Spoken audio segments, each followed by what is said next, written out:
Shri T P Jayachandran, ഇപ്പോൾ ഈ പീഠം കാണാതായി എന്ന് പറയുന്നതിന് മുൻപ് തന്നെ 3 ദിവസം മുൻപ് തന്നെ ഈ പീഠം ഈ പറയുന്ന ഉണ്ണികൃഷ്ണൻ പോറ്റിയെ ഏൽപ്പിച്ചിരുന്നു എന്നാണ് സഹായ് വാസുദേവൻ പറയുന്നത്.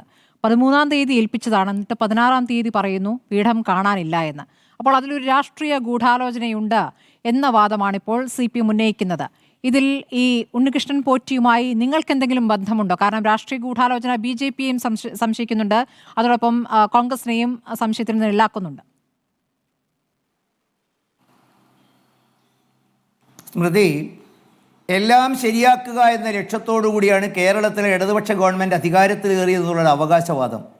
പക്ഷേ ഇപ്പോൾ ബഹുമാനപ്പെട്ട കോടതിയും കേരളത്തിലെ മാധ്യമങ്ങളും ഒന്നായി പറയുന്നത് കേൾക്കുമ്പോൾ കക്കാനും മുക്കാനും വെട്ടിത്തിന്നാനും അഴിമതി നടത്താനും അത്തരത്തിലുള്ള ഒരു ബോർഡാണോ കേരളത്തിലെ ദേവസ്വം ബോർഡുകൾ എന്ന സംശയം ബലപ്പെടുകയാണ്.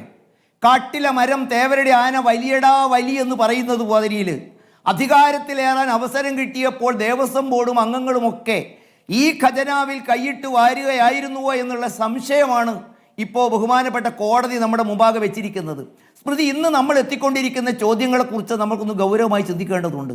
നോക്കൂ, 1998 സെപ്റ്റംബർ മാസം 4-ാം തീയതി സ്വർണത്തിൽ പൊതിഞ്ഞു എന്ന്, സ്വർണത്തിൽ പൂശി എന്നല്ല വിജയ് മല്യ പത്രസമ്മേളനം വിളിച്ച് നടത്തിയത്. സാധാരണ ഭക്തന്മാർ കാണിക്ക അർപ്പിക്കുമ്പോൾ അത് രഹസ്യമാക്കി വെക്കുകയാണ് പതിവെങ്കിൽ, വിജയ മല്യ പത്രസമ്മേളനം വിളിച്ച് പരസ്യമായിട്ട് പറഞ്ഞു. അതിൻ്റെ തൂക്കം പറഞ്ഞു. ഇലക്ട്രോപ്ലേറ്റിംഗ് അല്ല, പാളികളാണ്, അത് പൂശിയതല്ല, പൊതിഞ്ഞതാണ്. ഈ കാര്യങ്ങളൊന്നും അന്നത്തെ ദേവസ്വം മന്ത്രി അറിയില്ലെങ്കിൽ അദ്ദേഹത്തിന് അറിയാതെ പോകാൻ തരമുണ്ടോ? അതുണ്ടെങ്കിൽ അദ്ദേഹം തിരുത്തേണ്ടതല്ലേ? 2019 ഇവിടെ നിങ്ങൾ സൂചിപ്പിച്ച മാതിരി ഏതോ ഒരു പോറ്റി, ഞാൻ അങ്ങനെ പറയും കാരണം ഇത് ദേവസ്വം മന്ത്രിയുടെ, ഇന്നത്തെ ദേവസ്വം മന്ത്രിയുടെ വാക്കുകളാണ്, ഏതോ ഒരു പോറ്റി അപേക്ഷ കൊടുക്കുന്നു, ഞാൻ ഈ വിലക്കൂടിയ ഇതൊക്കെ ഒന്ന് മാറ്റിത്തരാം. അപ്പോൾ ഗൂഢാലോചന ഉണ്ടെന്ന് സംശയിക്കാൻ സ്മൃതി. കാരണം അത് പരിശോധിച്ച ദേവസ്വം ബോർഡും ഉദ്യോഗസ്ഥന്മാരും ദേവസ്വം കമ്മീഷണറും വിജിലൻസും ഇവൻ ആരാണ് എന്ന് അന്വേഷിക്കാതിരിക്കാൻ തരമുണ്ടാകുമോ?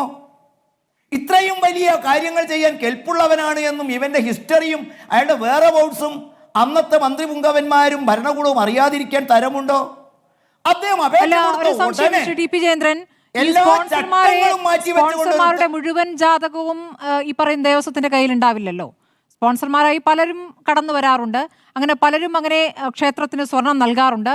അങ്ങനെ ഈ വിജയമല്യയുടെ കൂട്ടത്തിൽ തന്നെ കൊടുത്ത ഒരാളാണ് ഈ പറയുന്ന ഉണ്ണികൃഷ്ണൻ പോറ്റി. അങ്ങനെ കൊടുത്ത ആൾ തന്നെയാണ് ഞാൻ ശരിയാക്കി തരാമെന്ന് പറയുന്നത്. അപ്പോൾ സംശയിക്കുമോ സാധാരണഗതിയിൽ?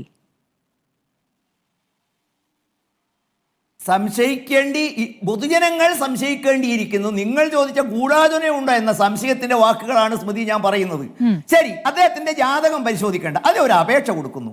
പക്ഷെ നിലവിൽ ദേവസ്വം ബോർഡിന്റെ നടപടിക്രമങ്ങൾ ഒന്നുമില്ലാത്ത ചട്ടങ്ങളെല്ലാം മാറ്റിയിട്ട് അവിടെ ഒരു ഉത്തരവിറങ്ങുന്നു. അവിടെ ഉള്ളത് ചെമ്പുപാളിയാണ്. അപ്പൊ വിജയമല്യ പറഞ്ഞത് ശരിയാണോ? ഈ പോറ്റി കൊടുത്തു എന്ന് നിങ്ങൾ പറയുന്ന കൂടെയുള്ള പോറ്റി തന്നെ അന്ന് വിജയമല്യ സമ്മേളനത്തിൽ തീർത്തിട്ടില്ലല്ലോ. ഇനി ഇതിനകത്തുള്ള ഗൂഢാലോചന സംശയം എന്താണ്? ഈ ഉത്തരവിട്ടപ്പോൾ ദേവസ്വം ബോർഡ് നടപടിക്രമങ്ങളൊന്നും പാലിക്കാതെ ഉത്തരവിടുന്നു. നേരത്തെ ഉള്ള വിജിലൻസ് തന്നെ പറഞ്ഞ കാര്യം എന്താണ്? തിരുവാഭരണ കമ്മീഷണർ പറഞ്ഞ കാര്യം എന്താണ്? ചട്ടം കൃത്യമായിട്ട് പറയുന്നു, പ്രമിസസിൽ, ടെമ്പിൾ പ്രമിസസിൽ വെച്ച് പ്രവൃത്തി നടത്തണം. അതും വയലേറ്റ് ചെയ്യപ്പെടുന്നു.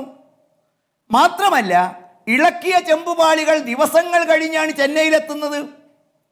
ഇതെല്ലാം കൂട്ടി വായിക്കുമ്പോൾ ആകെ മൊത്തം ഒരു ഡിസോർഡർ ഇല്ലേ സ്മൃതി? ഇങ്ങനെ ഊരും പേരും അറിയാത്ത ഒരാളൊരു വലിയ ആവശ്യം ഉന്നയിക്കുന്നു. അദ്ദേഹത്തിന് വേണ്ടി ചട്ടങ്ങൾ നിയമങ്ങൾ അകന്നു മാറുന്നു. അദ്ദേഹത്തിന് വേണ്ടി ടെമ്പിൾ പ്രവേശനം നടത്തേണ്ട ജോലികൾ അങ്ങ് എവിടെയോ വെച്ച് നടക്കുന്നു. ഇനിയിപ്പം നിങ്ങൾ ചോദിച്ച ചോദ്യം, അല്ല ഈ കണ്ടെടുത്ത പീഠം ഒറിജിനലാണോ? അല്ല എന്നതിൻ്റെ തെളിവുകൾ ഇവിടെ നമ്മുടെ മുമ്പിലില്ലേ? കാരണം അത് സ്യൂട്ടാവാത്തത് കൊണ്ട്, യോജിക്കാത്തത് കൊണ്ട് അത് തിരിച്ചു കൊണ്ടുപോയി എന്ന് പറഞ്ഞാൽ അവിടെയുള്ള ഒറിജിനൽ പീഠം ഇപ്പോൾ എവിടെ പോയിരിക്കുന്നു? ഇത് AKG സെന്ററിലെ ക്യാപ്സ്യൂളുമായി വരുന്നവർക്ക് ഒരുപക്ഷെ മനസ്സിലാവുമെന്ന് തോന്നുന്നു. ഇവിടെ പറയുന്നത് നമ്മളിപ്പോൾ ഏതോ ഒരു അയ്യപ്പ സംഗമത്തിൻ്റെ ശോഭ കെടുത്താൻ വേണ്ടി BJPക്കാർ എന്തൊക്കെയോ ചെയ്തു എന്ന്. അതിനെന്ത് ശോഭയായിരുന്നു സ്മൃതി കെടുത്താനുണ്ടായിരുന്നത്? 623 പേര് പങ്കെടുത്ത ഒരു പരിപാടിക്ക് എന്ത് ശോഭയായിരുന്നു ഉണ്ടായിരുന്നത്. ഇവിടുത്തെ പ്രതിപക്ഷം പറഞ്ഞാൽ കേരളത്തിലെ ഭക്തജനങ്ങൾ അങ്ങനെ തള്ളിക്കളയുന്നവരാണോ? അതും വളരെ പ്രഗത്ഭന്മാരായ ആളുകളെ പിന്തുണ പറഞ്ഞിട്ട്. അതിന്റെ അപ്പോൾ ഇതിന്റെ ശോഭയാണ് പേരിൽ സാമുദായിക നേതാക്കളുടെ 2019 പിന്തുണ. തിരുത്തപ്പെട്ട ശ്രീ ഈ പി ജയചന്ദ്രൻ, കാര്യങ്ങൾ. സദസ്സിലിരിക്കുന്നവരുടെ ആളില്ല കസേരയല്ല, വേദിയിലെ സാമുദായിക ധാരാളിത്തമാണ് നേട്ടം. സാമുദായിക നേതാക്കന്മാർ ആർക്കെങ്കിലും വോട്ട് ചെയ്യാൻ പറഞ്ഞതായിട്ട് എനിക്കറിയില്ല സ്മൃതി. നിങ്ങൾ ഇത്രയും കാലം ചെയ്ത് തെറ്റായി, അതുകൊണ്ട് നിങ്ങൾ അടുത്ത തെരഞ്ഞെടുപ്പിൽ ഇവരെ രക്ഷിക്കണം എന്ന് പറഞ്ഞിട്ട് എനിക്കറിയില്ല സ്മൃതി. ഇനുണ്ടെങ്കിൽ ആയിക്കോട്ടെ. അങ്ങനെയാണെങ്കിൽ 623 പേരുടെ പിന്തുണ മാത്രമേ ഈ സാമുദായിക നേതാക്കന്മാർക്ക് സംഘടിപ്പിച്ചു കൊടുക്കാൻ സാധിക്കുമായിരുന്നു എന്നും, ആയിരക്കണക്കിന് ഭക്തജനങ്ങൾ 3000 പേർക്കിട്ട പന്തലും 50,000 പേരുകളുടെ ഭക്ഷ്യ വേസ്റ്റും അങ്ങ് പമ്പയിലെ മാലിന്യ പ്ലാന്റിലേക്ക് എത്തിയിട്ടുണ്ടെങ്കിൽ കണക്കുകൂട്ടൽ അതൊന്നും ആയിരുന്നില്ലല്ലോ. അപ്പോൾ ഇതിൻ്റെ ശോഭയൊന്നും ആരും കെടുത്തേണ്ട കാര്യമൊന്നും ഉണ്ടായിരുന്നില്ല. ആ ശോഭ ഇതിവിടെ കെടുത്തിയിരിക്കുന്നു. ഒരു കാര്യം കൂടെ സ്മൃതി ഓർക്കണം. എന്താണ് ബഹുമാനപ്പെട്ട കോടതി ഈ കേസന്വേഷണം കേരള പോലീസിനെ ഏൽപ്പിക്കാഞ്ഞത്? മാത്രമല്ല, ഇത് KT ശങ്കരൻ, ആ പേരിന് പോലും സ്മൃതി പ്രാധാന്യമുണ്ട്. അദ്ദേഹത്തിൻ്റെ നിഷ്പക്ഷതയും നിശ്ചയദാർഢ്യവും ചങ്കൂറ്റവും നിയമത്തോടുള്ള പ്രതിബദ്ധതയും ഇവിടെ സ്മരണീയമാണ്. അദ്ദേഹത്തിന് ജുഡീഷ്യൽ കമ്മീഷൻ നിശ്ചയിച്ച് സംസ്ഥാന വിജിലൻസിനെയും സംസ്ഥാന പോലീസിനെയും ഒക്കെ അറിയിക്കാതെ നടത്തണം, രഹസ്യാത്മകമായി നടത്തണമെന്ന് പറഞ്ഞ സ്മൃതി ഇതിനടിയിലൂടെ വായിക്കുമ്പോൾ നമുക്ക് എന്താ മനസ്സിലാവുന്നത്? ഞാൻ തുടക്കത്തിൽ പറഞ്ഞതാണോ? കക്കാനും മുക്കാനും തട്ടിപ്പിനും വെട്ടിപ്പിനും കേരളത്തിലെ പൊതുജനങ്ങൾ ഭക്തജനങ്ങൾ കൊടുക്കുന്ന പണം സ്വന്തം പോക്കറ്റിലാക്കുന്നതിന് വേണ്ടിയുള്ള ചട്ടങ്ങൾ പോലും പാലിക്കപ്പെടാതെ പ്രവർത്തിക്കുന്ന ഒരു ബോഡിയാണോ ഇത്? ഇപ്പോഴുള്ള ദേവസ്വം മന്ത്രി മാത്രമല്ല, ദേവസ്വം ബോർഡിനെ പരിശോധിച്ച ഒരു കാര്യം കൂടെ നമുക്ക് വ്യക്തമാകും സ്മൃതി. പാർട്ടി മാറി വരുന്ന പുത്തൻകൂറ്റുകാർക്ക് വിലസാനുള്ള മേഖലകളാണ് പലപ്പോഴും ഇത്. നേരത്തെ നിങ്ങളൊരു മന്ത്രിയുടെ വാക്കുകൾ എഴുതി പറയിപ്പിച്ചു, ആരുടെ കാലത്ത് നമുക്കറിയില്ല. അത്തരത്തിലുള്ള നട്ടലിലുള്ള സസ്യദാർഢ്യമുണ്ടോ നമ്മൾ പലരും വിശ്വസിക്കുന്ന അഭിപ്രായ വ്യത്യാസം രാഷ്ട്രീയമായിട്ടുണ്ടാവാം. പക്ഷേ അത്തരം അന്നത്തെ ദേവസ്വം മന്ത്രി ജി സുധാകരൻ മാത്രമല്ല, ഇപ്പോൾ അങ്ങ് ഈ പറയുന്ന പാർട്ടി മാറി വന്ന ദേവസ്വം ബോർഡ് പ്രസിഡന്റിന്റെ കാലത്തല്ല ഇതൊന്നും പോയിരിക്കുന്നത്, പത്മകുമാറിന്റെ കാലത്താണ്. അല്ല സ്മൃതി, ഞാനെന്താ പറയുന്നത്, ജി സുധാകരൻ പറയുന്നു എൻ്റെ കാലത്തല്ല നടന്നത് എന്ന് പറഞ്ഞാൽ അതിൻ്റെ അർത്ഥം എന്താ? അതിന് കൂട്ടുനിൽക്കാത്തത് കൊണ്ട് മന്ത്രിയെ മാറ്റി വേറെ ആർക്കോ കൊടുത്തു എന്നൊരു ധ്വനി രാഷ്ട്രീയക്കാരൻ അല്ലെങ്കിൽ ചാനലുകാരുടെ അന്വേഷണാത്മക മാധ്യമ പ്രവർത്തനത്തിൽ നിങ്ങൾക്ക് കിട്ടുമോ? അല്ല, അദ്ദേഹത്തിന്റെ ബൈറ്റിൽ അങ്ങനെ ഒരു ധ്വനി ഇല്ല. നിങ്ങൾക്ക് വേണമെങ്കിൽ വ്യാഖ്യാനിക്കാം. ഈ വിവാദം ഉണ്ടായപ്പോ അദ്ദേഹം പറയുന്നത് എന്റെ കാലത്ത് ഒന്നും സംഭവിച്ചിട്ടില്ല, അവിടെ നിന്ന് സ്വർണ്ണപ്പാളി നന്നാക്കാൻ കൊണ്ടുപോയിട്ടുമില്ല, ഒരു വിവാദങ്ങളും ആ ഘട്ടത്തിൽ ശബരിമലയുമായി ബന്ധപ്പെട്ടുണ്ടായിരുന്നില്ല എന്നാണ് പറഞ്ഞത്.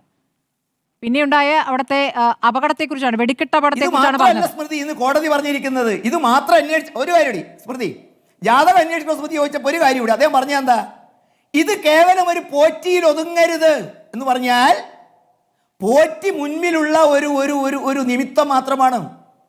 ദേവസ്വം പോലുള്ള താപ്പാനകൾ ഇവരൊക്കെ അറിഞ്ഞുകൊണ്ടാണ് ഈ ഉത്തരവുകൾ മാറിയിട്ടുണ്ടെങ്കിൽ, ഈ ചട്ടങ്ങളും നിയമങ്ങളും അങ്ങ് പിൻവാതിലേക്ക് പോയിട്ടുണ്ടെങ്കിൽ കോടതി പറയുന്നു ഇവിടെ ഒതുങ്ങരുത്. മാത്രമല്ല, കോടതി ഒന്നുകൂടി ചോദിക്കുന്നു, സ്ട്രോങ് റൂമിലുള്ള ഈച്ച് ആൻഡ് എവരിത്തിങ് നമ്മളിപ്പോൾ കേൾക്കുന്നു, രജിസ്റ്ററുകൾ പോലും മാസങ്ങളായി വർഷങ്ങളായി എഴുതി സൂക്ഷിക്കാറില്ല എന്നൊരു പത്രവാർത്ത കൂടി ഉണ്ട്. ശരിയോ തെറ്റോ നമുക്കറിയില്ല. എന്തായാലും കോടതി പറഞ്ഞിരിക്കുന്നു ശക്തമായി അന്വേഷിക്കണം, ഇവരുടെ നടപടിക്രമങ്ങൾ ശരിയല്ല.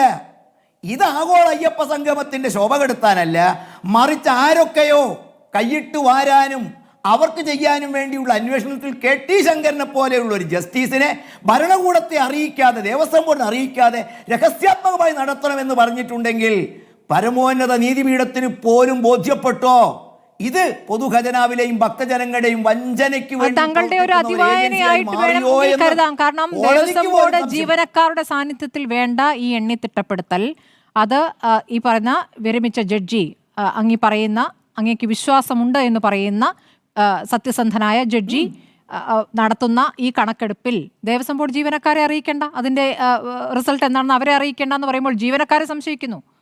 അങ്ങനെ ആ സംവിധാനത്തെ മുഴുവൻ സംശയിക്കുന്നു എന്ന് കോടതി പറഞ്ഞിട്ടില്ല കേട്ടോ. ജീവനക്കാർ അല്ല, പറഞ്ഞതിനൊരു തെളിവ് വേറെ തരാം. ഈ 2020 തന്നെ കോടതി വേറൊരു ഉത്തരവിട്ടത് സ്മൃതിയുടെ ശ്രദ്ധയിൽ ഉണ്ടാകുമല്ലോ.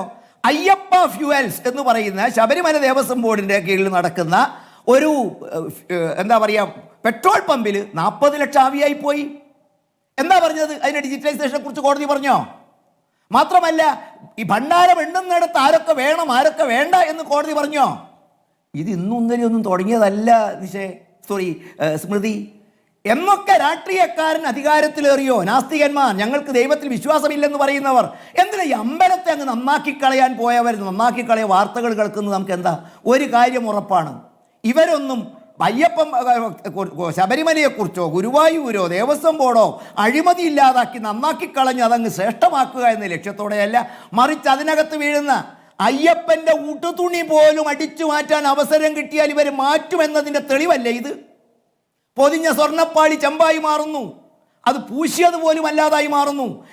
കേട്ട കണക്ക്, ദേവസ്വം കമ്മീഷണർ പറഞ്ഞ കണക്ക് ശരിയാണെങ്കിൽ 30 കിലോ 300 ഗ്രാം ഉള്ളത് വെറും 394 ഗ്രാമാണ് സ്മൃതി ഇന്ന് അവിടെ തിരിച്ചെത്തിയിരിക്കുന്നത്. 29 കിലോ സംതിങ്, 8 ഗ്രാമാണ് ഒരു പവൻ. അപ്പം 50 പവൻ എന്ന് പറഞ്ഞാൽ 400 ഗ്രാമേ ഉള്ളൂ, 1/2 കിലോ തികയില്ല. ബാക്കി 29.5 കിലോ എവിടെ പോയി? കോടതി ചോദിക്കുന്ന ചോദ്യതാ. അതിന് ഉത്തരം പറയുന്നതിന് പകരം അത് ആഗോള അയ്യപ്പ സംഗമത്തിന്റെ ശോഭ കെടുക്കാൻ ഇല്ലാത്ത സംഗമത്തിന് എന്ത് ശോഭ കെടുത്താണെന്ന് എനിക്ക്. ശരി, ഞാൻ ശ്രീ എ സജീവനിലേക്ക് പോകും. ഇടവേളയ്ക്ക് ശേഷം ശ്രീ സജീവൻ, ഇപ്പോൾ ഈ പറഞ്ഞ ഉണ്ണികൃഷ്ണൻ പോറ്റിയിൽ BJPയും അവിശ്വാസം രേഖപ്പെടുത്തുകയാണ്. പക്ഷേ ഉണ്ണികൃഷ്ണൻ പോറ്റി ആർക്കോ വേണ്ടി പ്രവർത്തിക്കുന്നു എന്നുള്ള ആരോപണം CPM ഉന്നയിക്കുന്നു. പക്ഷേ കോടതിയിൽ നിന്ന് വന്നിരിക്കുന്ന ഗുരുതരമായ പരാമർശങ്ങൾ, കോടതി തന്നെ നടത്താനിരിക്കുന്ന അന്വേഷണം, അത് എന്ത് സൂചനകളാണ് നൽകുന്നത്?